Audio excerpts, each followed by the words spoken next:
Hello everybody, my name is Kate Olaf and welcome to my channel. This video is going to be interesting because it's going to be completely different from anything that I've ever done before. All my videos so far have been on how to make money or how to manage your money. But when I was thinking about what to film this week, I realized that I've never made a video talking about the dangers of money. Now, money in and of itself is not dangerous. However, I'm going to be referring to a Bible verse in this video which states that the love of money is the root of all evil. Now, whether or not you believe in God or the Bible is really not the point. The reality is that the verse I'll be going over speaks the truth, and you have to be careful to never praise money or chase money so much that you begin to fall in love with it. So, to start out, let me first name the verse that we'll be going over, which is 1 Timothy 6:9 through 10. But they that will be rich fall into temptation and a snare,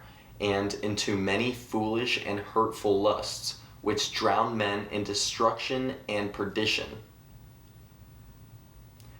For the love of money is the root of all evil, which, while some coveted after, they have erred from the faith, and pierce themselves through with many sorrows. So what does this verse mean exactly? Well, it means many different things, so allow me to break it down. Number 1. The first line of verse 9 uses the word temptation. So from this verse, we can assume that the love of money will tempt us at times. And if we ever fall into those temptations, then we're likely to do some screwed up things in order to just get more money. That's a dangerous place to be that I hope I never end up in.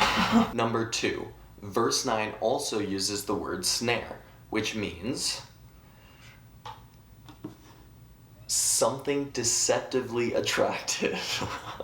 Yeah, there's no way I actually know all of these definitions and words. Just a pointer, most of the time I'm looking up these definitions. I don't just know it off the top of my head. So, the word snare in this verse points to the fact that the love of money will create a hold on you. And again, once you start to love money, you quickly become obsessed with it. Number 3, it says that you could fall into hurtful and foolish lusts. This simply means that the love of money will not only make me want to chase more money, but it will also make me want to pursue other not so great things. So let's just say that you love money and you have a lot of it. Well, according to this verse, at some point you're going to have so much money that it's not really going to fulfill you anymore, and you're going to start searching for other things that can. For instance, this may look like alcohol or drugs. And you really want to know the scary part? Is that when money isn't an issue, these other really bad habits are easier to maintain. I feel and I know that this is a problem you really see with celebrities and rock stars. Number 4 kind of piggybacks off number 3 because we have to take note that number 3 uses the words hurtful lusts. This justifies the fact that no matter what other things you start doing to help satisfy yourself, they're really going to end up hurting you. Now, again, I'd like to point out that I don't think you have to believe in the Bible to know that this is a true fact. I mean, the saying makes sense, you reap what you sow. I think history is pretty clear that when you start doing drugs and drinking alcohol and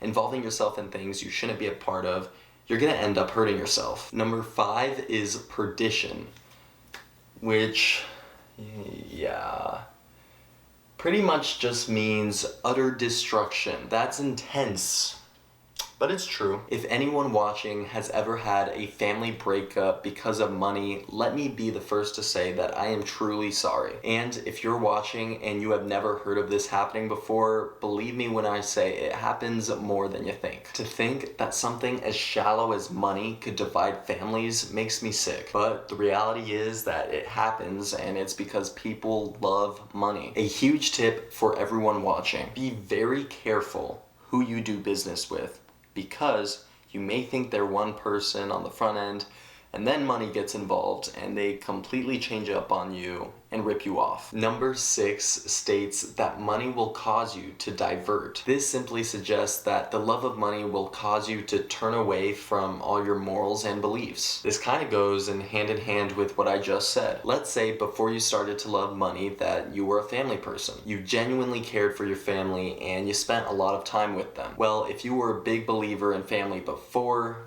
after you start loving money, not so much. Now, I have personally seen this firsthand, and I don't wish it upon my worst enemy. If you're watching this, don't ever let money come between you and an important relationship in your life. Number 7 suggests that people who love money have pierced themselves through with many sorrows. This one is pretty simple. People who love money are just sad. It seems as though their whole life is dedicated to making more money that they never take the time to actually enjoy life. They get caught up in things that they should never have been doing in the first place, and they become people that they never thought they'd become. All because a piece of paper. I mean, at the end of the day, that's all it really is. So after going through that verse, I hope you now understand why the love of money is so dangerous. I don't think I need to give any real world examples of people who fell in love with money and ended up destroying their lives. Chances are you probably know someone who fell in love with money and since then has never been the same. But let's get off the depressing train here and start talking about the real value of money. So the real value of money is what money can provide for you. You have to understand that money is simply a tool, and when you use it correctly, money can provide you probably the most important thing on earth: freedom. Let's face it, you need money in order to live in this world. So instead of complaining that we have to work in order to make more money, why don't we spend our time trying to figure out how to make money while we sleep? This is in hope that you never have to work again and you can do whatever you want. So, what's the first step to achieving financial freedom? Well, you need to ask yourself a very deep and honest question, and that is, what is your relationship with money? Do you have a problem with it? Does it control your life? Do you need to take it more seriously? These are all valid questions that you should consider when figuring out your relationship. Once you figure it out, start taking the steps necessary to building a healthy relationship between you and your money and start working towards financial freedom. So that's going to do it for this video. Make sure to like, comment, blah, blah, blah. You know the drill. My name is Kate Olaf. Oh, shoot, I almost forgot. Follow me on all my socials, at Kate Olaf everywhere. And as always, I'm Kate Olaf, and I will see you in the next one.